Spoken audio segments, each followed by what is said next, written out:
Bagaimana? Ketua Umum P3? Loh, saya ndak usah. Saya di PSI aja.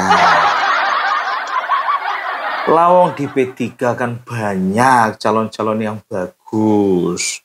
Saya cukup di PSI saja. Kelihatan toh baju saya merah bukan hijau. Nah di P3 sendiri kan banyak orang-orang yang berkompetensi. Contohnya Pak Sandiaga Uno, Bapak Dudung Abdurrahman, Pak Amran Sulaiman. Nah satu lagi itu Mas Anies Baswedan. Jangan saya biar di PSI saja. Saya tidak sanggup kalau di P3.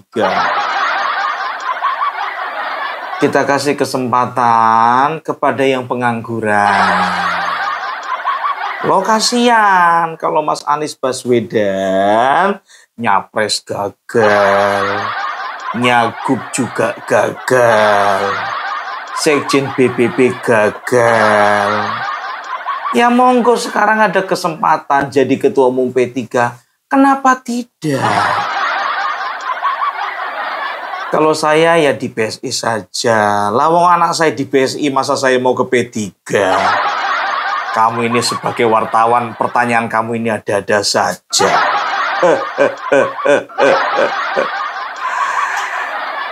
Bagaimana? Oh, Gibran bertemu dengan Megawati. Ya saya rasa itu bagus. Bagus sekali, bagus. Walaupun dalam hati mereka mungkin mereka tidak cocok. Tapi ini adalah urusan negara. Lawang Ibu Megawati juga diundang ke acara peringatan Hari Lahir Pancasila. Karena beliau adalah Ketua Dewan Pengarah BPIP. Yang angkat juga saya. Ya kalau tanggapan saya ya bagus. Artinya beliau masih menjalankan tugas beliau dengan baik. Tapi beliau harus sadar loh, yang angkat itu saya. Bagaimana? Oh ini sakit kulit, saya alergi. Bukan seperti yang dituduhkan dokter Tipa dan teman-temannya. Katanya saya kena ajab. Yang kena ajab itu mereka sebentar lagi masuk penjara.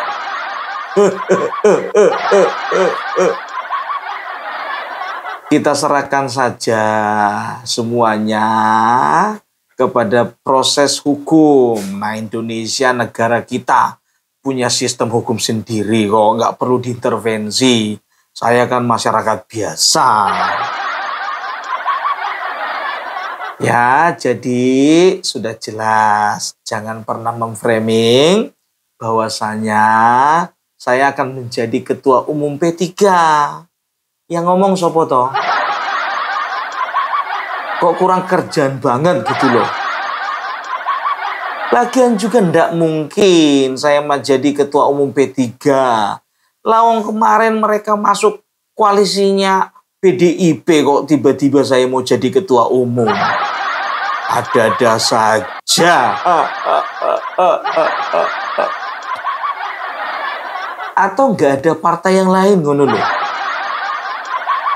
Ya saya ditawarin gitu partai yang lebih besar. Contohnya Golkar, PAN, PKB. Saya mau. Apalagi PDIP. Kok saya dikasih P3 ngono loh. Yang tidak masuk parlemen. Yang perolehan suaranya cuma 3,87%. Ojo.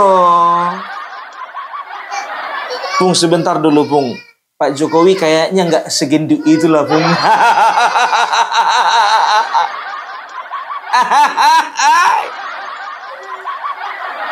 Ya bukannya apa ya. Jadi ya sedangkan orang yang nggak kita suka bisa kita tiru, apalagi orang yang kita cintai.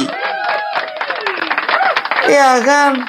Walaupun badannya nggak mirip, mukanya jauh beda, tetapi hati dan pikiran seirama. Ya kan? Itu yang paling penting. Kau bila-bilain beli kemeja merah ya, Pung ya.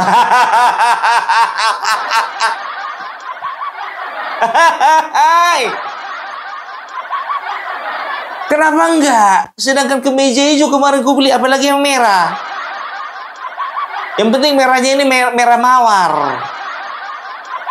Bukan merah banteng. Mana ada merah banteng pun, yang ada banteng hitam. Sebentar dulu. Kayaknya yang dengan hitam itu umat lah.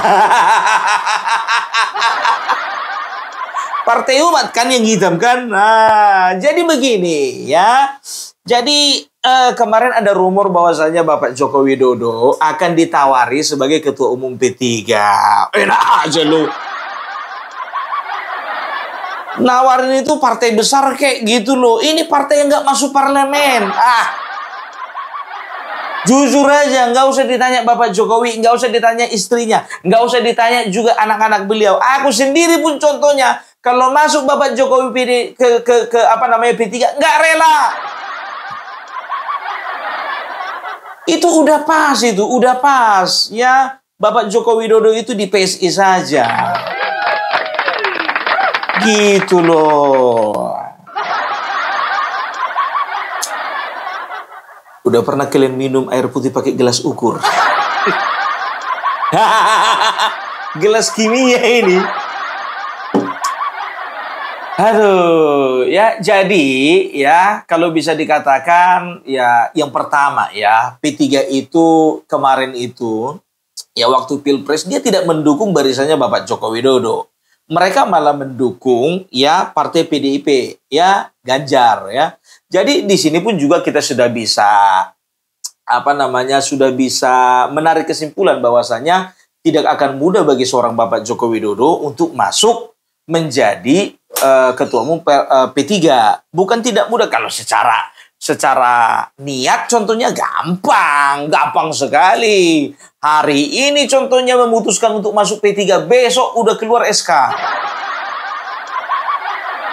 Tapi kesulitan terbesar itu datang dari pendukung beliau. Itu dia. Jadi sekarang ini biar tahu kalian, ibaratkan kita mau lari, mau sprint ya. Ini sudah pasang acang-acang ini semua para pendukungnya ini. Bersedia, siap, tinggal nunggu tembakan peluru. Iya, duar. Begitu Bapak Joko Widodo 2027 menentukan sikap bahwasanya beliau akan tetap ada di dalam PSI, maka akan semakin banyak orang berbondong-bondong, berduyun-duyun masuk PSI.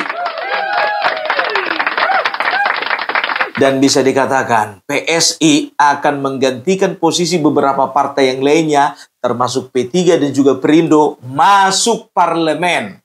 Kalau aku tebakanku ini pasti masuk parlemen ini. Ya, jadi sekarang begini dulu ya. Memang betul P3 itu adalah partai lama. Dibandingkan PDIP, ya justru lebih lama partai partai P3 daripada PDIP. Ya kan gitu, ya. Kalau Golkar itulah adalah partai yang terlama. Kalau PDIP itu 1977 berdirinya, ya. Bukan PDIP, itu PDI, bukan PDIP. Ingat ini ya. Beda PDI, beda PDIP. Jangan ngaku-ngaku PDIP itu PDI. PDIP itu tahun 97, bukan tahun 77. Kalau PDI baru tahun 1977, ya.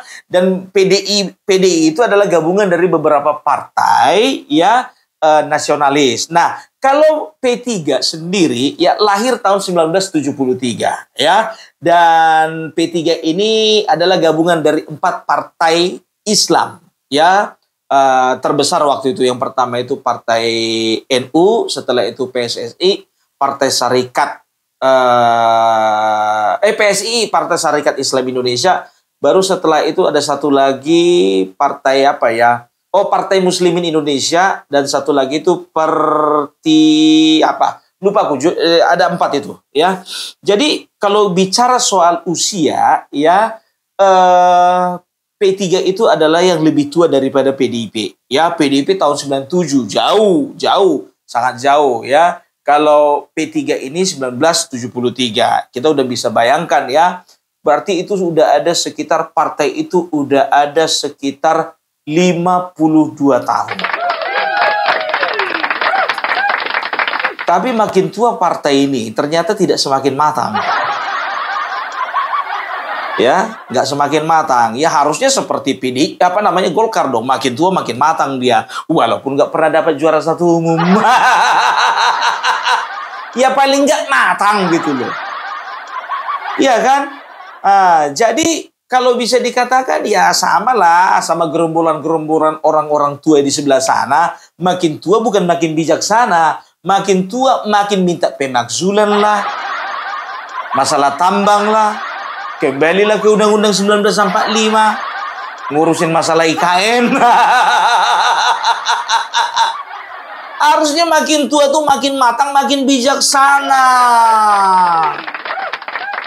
Lihat Golkar, ya. Golkar, ya, setelah reformasi diwarnai dengan perpecahan-perpecahan secara internal, ya. Ya, waktu itu ada dualisme kepemimpinan. Setelah itu banyak kader-kadernya yang keluar mendirikan partai. Surya Paloh keluar mendirikan partai Nasdem. Bapak Prabowo keluar mendirikan partai Gerindra, ya. Setelah itu ada beberapa seperti Tommy Soeharto, ya, keluar, dia sempat mendirikan partai. Jadi partainya itu pun nggak jadi. Aduh, ya nggak tahu aku entah jadi entah enggak itu. Kayaknya kemarin itu nggak lulus verifikasi lah. Jadi walaupun diwarnai dengan konflik, tapi tetap bisa survive.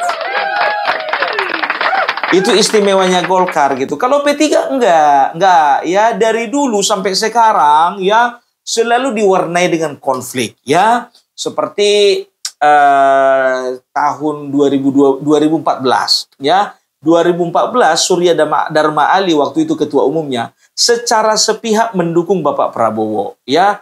Sementara ya 2014 waktu itu secara general, ya, keinginan hati dari P3 itu merapat ke kubunya Bapak Joko Widodo, kan begitu. Nah, setelah itu tahun 2024 kemarin begitu juga, ya. Sandiaga Uno sebagai ketua umum, ya, partai P3 ini merapatkan diri ke Ganjar. Nah, nggak taunya yang menang itu Bapak Prabowo. Nah, bisa kalian bayangkan, ya, ternyata salah pilih calon presiden itu menjadi salah satu faktor kemunduran dari sebuah partai yang bernama P3. 2014 dia pilih Bapak Prabowo, kalah, ya kan begitu, merosot. 2024 dia pilih Ganjar, makin merosot. Jadi dari tahun 97, biar tahu kalian, perolehan suaranya ini biar tahu, ya. Nah, ini perhatikan ini. Tahun 2004, ya, pemilu tahun 2004, mereka ini mendapatkan 5 besar, ya, dengan perolehan suara sekitar 9,8 juta, ya. Persentasenya itu ada sekitar 10,58% tahun 2004. Nah, tahun 2009, ya, 2009 anjlok turun, ya, mendapatkan sebesar 5%. 2009, ya, 2009. 2014 mendapatkan suara naik sedikit, ya, menjadi 6%, ya, 6%. Setelah itu seiring berjalannya waktu, ya, tahun 2024 itu hanya sekitar 3,87%. Jadi bisa dikatakan tahun 2024 adalah tahun kemalangan bagi Partai P3. Karena apa? Baru kali ini Partai P3 tidak masuk parlemen karena parliamentary threshold itu 4%. Jadi salah satu faktornya lagi ya, yang pertama itu faktor ya bisa dikatakan beberapa kali gagal ya berkoalisi dengan pemerintahan. Baru faktor kedua ya tahun 2004 yang merupakan tahun kemalangan dari Partai P3 ya, mereka mendapuk Sandiaga Uno menjadi ketua umum. Nah, sekarang begini ya, kalau bicara tentang ketua umum itu biasanya berasal dari kader ya, entah itu terserah itu kadernya sudah berpengalaman lama ataupun masih baru, katakanlah baru 3 tahun ya, yang penting dia kader. Nah, kalau Sandiaga Uno kan tidak, dia ini kan pemain naturalisasi. Tiba-tiba muncul tahun 2019 ya menjadi calon wakil presiden. Kan begitu kan, mencari calon wakil presiden ya. Sebentar dulu. Iya 2019 menjadi calon wakil presiden ya. Tiba-tiba aja ya, kalau nggak salah dia itu dulu Gerindra, setelah itu masuk PAN, setelah itu masuk P3. P3 jadi ketua umum. Nah, dia itu ya ketika mau masuk menjadi bursa calon wakil presiden, dia baru masuk partai. Baru itu dia masuk partai. Aku kurang tahu, kurang ingat ya. Waktu bergandengan sama Bapak Prabowo ya, Bapak Prabowo dari Gerindra, kalau nggak salah yang namanya si Sandiaga Uno ya, ini sebagai perwakilan dari Partai PAN. Koreksi aku kalau benar. Ya, itu dia. Nah, ternyata waktu dia menjadi gubernur, dia itu perwakilan dari Gerindra. Keluar dari Gerindra masuk PAN. Dari PAN tiba-tiba ujuk-ujuk ya dia jadi ketua umum P3.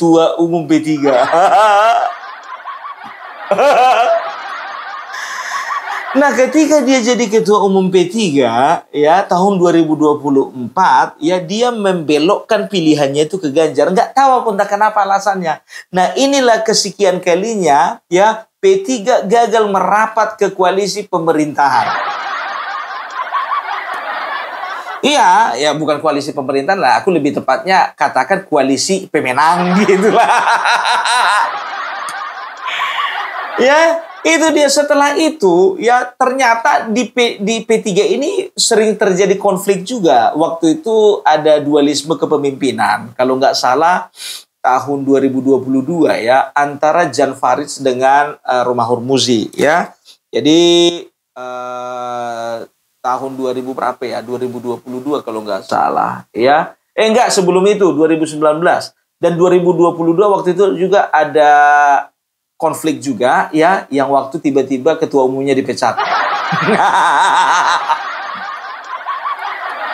Jadi makin lama makin terpuruk P3. Nah, sekarang begini, yang jadi pertanyaannya ya, siapa yang menggaungkan P3 akan mendapuk Bapak Joko Widodo menjadi ketua umum? Ini kan namanya iseng gitu loh. Partai yang secara signifikan tidak memiliki prestasi, secara grafik turun terus, secara parlemen tidak ada kursi. Mau itu yang mau menyodorkan diri supaya ini lucu ya. Biasanya ketua umum yang menyodorkan diri sebagai bagian dari sebuah partai. Ini enggak, partai ini yang menyodorkan sebagai supaya Bapak Joko Widodo mau menjadi ketua umum. Kalkulasi politiknya nggak masuk. Loh, sekarang begini, Opung, PSI pun juga kalau kalkulasi politiknya nggak masuk karena sama-sama nggak masuk parlemen.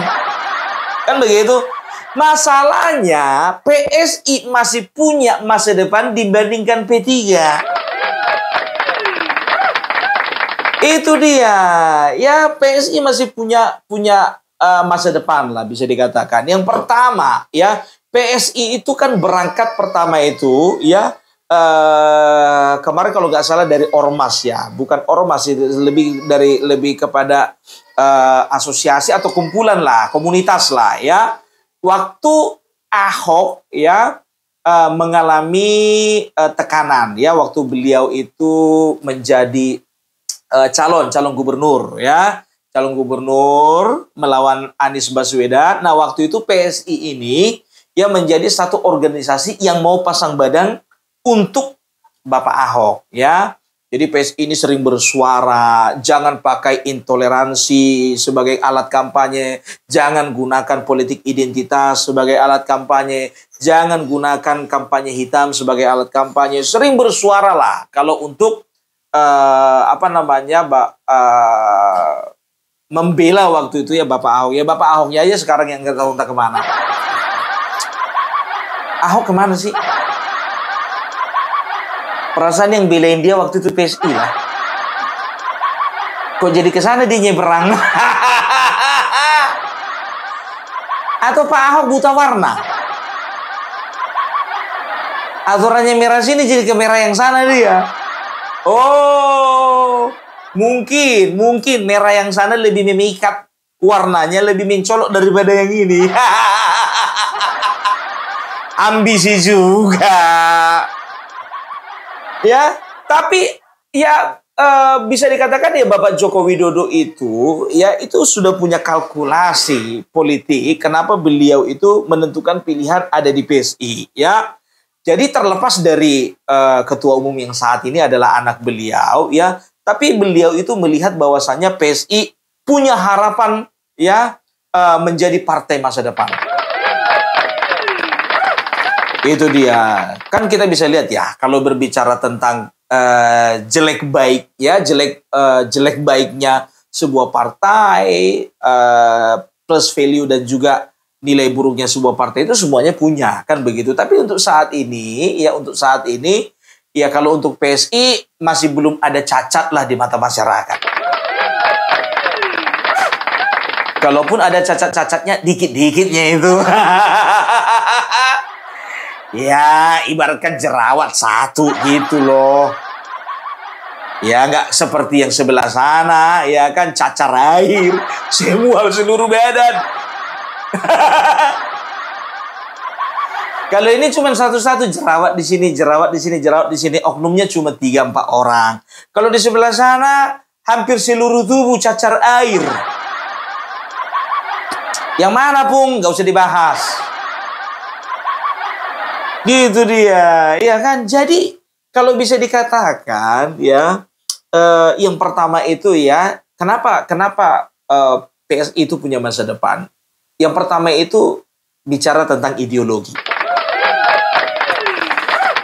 Ya, sudah jelas bahwasannya ideologi yang dipegang oleh PSI itu adalah ideologi nasionalisme demokrasi. Ya, jadi tidak berpatokan pada satu agama tertentu, tidak berpatokan pada satu golongan tertentu. Yang kedua, ya, PSI ini bukan partai elit.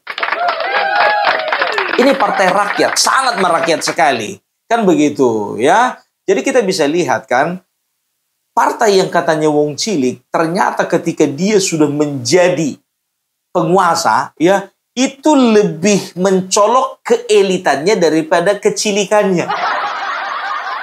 Kau kalau milih bahasa tuh bagus-bagus lah. Apa sih itu keelitannya dengan kecilikannya?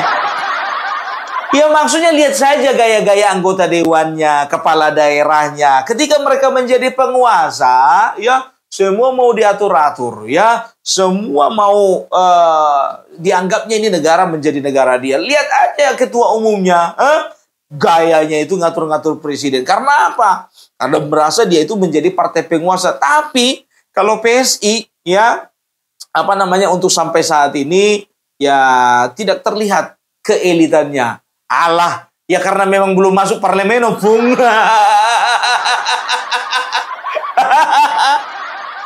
Nah, itulah yang kita harapkan nanti ya dari PSI ini ya, ketika mereka masuk dalam parlemen dan juga ketika mereka masuk banyak calon-calonnya menjadi kepala daerah, kita harapkan mereka itu tetap menjaga kecilikannya, bukan keelitannya.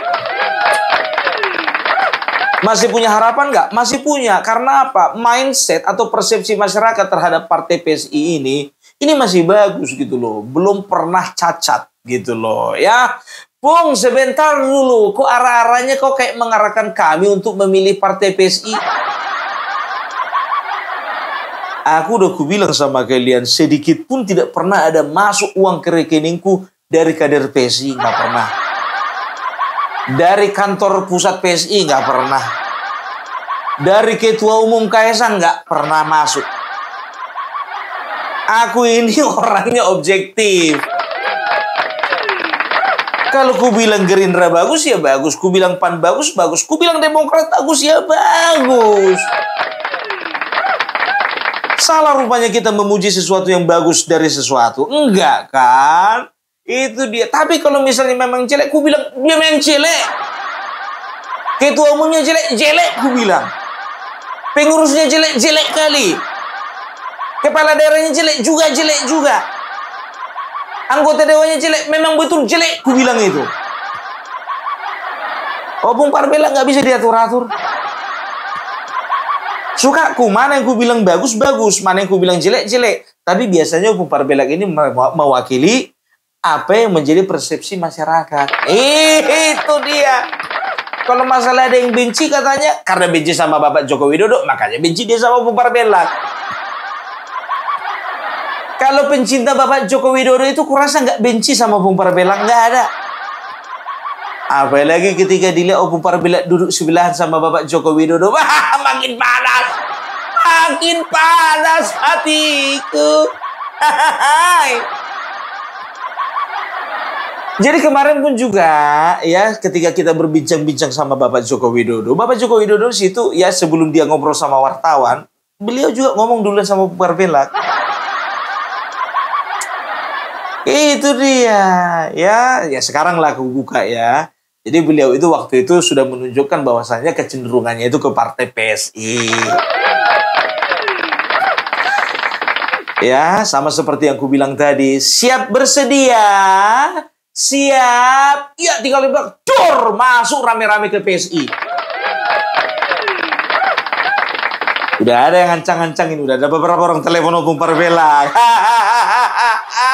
Dari kemarin-kemarin, Opung Parbela, kemanapun Bapak Jokowi pergi, ke situ kami pergi. Jadi Opung Parbela, kau kalau misalnya diajak Bapak Joko Widodo masuk ke PSI gimana? Aku bilang kepada Bapak Joko Widodo, Bapak, sekali lagi, hampurannya Bapak, minta maaf, hampunten Bapak, ya. Kalau untuk masuk partai, mungkin Opung Parbela memilih untuk tidak masuk partai. Supaya independensi Opung Parbela tetap terjaga. Kalau jadi sekretaris umum mau ke Opung Parbela, mau sekali Bapak. Kapan bisa dikeluarkan SK-nya Pak?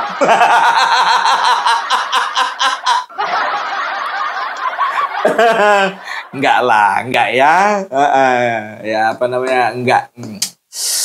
Gimana ya? Agak susah juga sih namanya. Tapi enggak lah, kalau Opung Parbela gitu untuk saat ini ya. Ini mah untuk saat ini. Aku kan manusia. Manusia itu kan kadang-kadang bisa berubah ya. Tapi doakan kalian supaya aku tetap konsisten dan tetap menjaga independensi. Supaya apa? Supaya aku bisa kritis ya. Mengomentari apa yang terjadi di bangsa ini.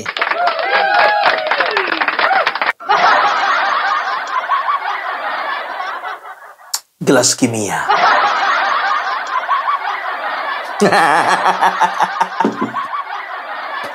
Itu dia ya.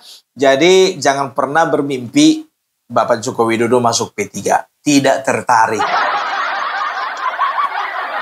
Nah, baru alasan kedua ya, selain ideologi, alasan kedua ya, ada sebuah sistem yang baru yaitu sistem Super TBK. Ya, Super TBK itu super terbuka. Siapapun berhak untuk menjadi ketua umum ya. Nah, ini akan mereka goreng lagi. Alah, paling nanti Kaisang lagi. Ya, sekarang kan tergantung dari kader. Kalau memang kader memandang bahwasannya Kaisang lebih cocok dan lebih pantas membawa perahu ini melaju lebih kencang, kenapa enggak? Nanti mereka akan goreng lagi tuh, percayalah, mereka akan goreng lagi. Mau Kaisang yang jadi ketua umum atau bahkan Bapak Jokowi yang jadi ketua umum, orang akan mengatakan bahwasanya, alah udahlah semua itu udah diatur. Tapi kita akan buktikan ya bahwasanya 2029 ya Opung Parbelak jamin PSI masuk parlemen merdeka. Satyam Eva Jayati. Kiai menangis. Ibu Ketua menangis. Saya menangis. Rakyat Indonesia menangis. Satyam Eva Jayati. Udah gimana kabarnya itu? Orang yang menandatangani surat pemecatan Bapak Joko Widodo ada di dalam penjara. Makan kau karmamu itu. Bambang Pacul berkata, jangan pernah lawan orang baik. Karena apa? Ketika kita melawan orang baik, ya, sesuatu yang jahat, segala sesuatu yang yang negatif yang kita lemparkan kepada beliau, ya, itu akan kembali dengan sendirinya kepada kita. Dan aku paling benci waktu Dokter Tipa mengatakan bahwasanya Bapak Joko Widodo itu kena azab katanya, ya, kena azab gara-gara mengkriminalisasi mereka. Kecil kali, gara-gara mengkriminalisasi Bapak Joko Widodo kena azab. Padahal aku udah pastikan dengan orang terdekat beliau, ya. Saya tanyakan Bapak, bagaimana keadaan Bapak Presiden, ya. Ya aku masih memanggilnya Bapak Presiden, ya, bukan matahari kembar, bukan. Ya nggak tahu entah kenapa belum bisa move on kali ya. Ya karena memang saking lamanya gitu beliau itu menjadi presiden 10 tahun, Wak, 2 periode bukan 2 tahun. Makanya kalau sekarang ya aku ketemu sama orang contohnya ya bersapa dengan Purnawirawan. Kalau beliau itu Jenderal Purnawirawan, saya selalu katakan Pak Jenderal. Aku nggak pernah bilang Bapak Purnawirawan, nggak pernah. Pangkat terakhirnya, ya kan? Kalau aku ketemu sama Purnawirawan Mayor, Bapak Mayor. Makanya aku panggil beliau Bapak Presiden, ya kan? Saya tanya sama keluarga beliau, Bapak, bagaimana keadaan Bapak Presiden sekarang? Oh, nggak apa-apa, sehat, Bapak sehat. Tapi Pak, sepertinya Bapak sedang sakit. Oh, enggak, itu cuma alergi aja. Tiba alergi itu. Alergi. Azab. Mulutmu itu azab. Ya, bentar lagi mulutmu itu kena azab. Oke, jadi itu dulu dari Opung Parbelak. Salam NKRI harga mati.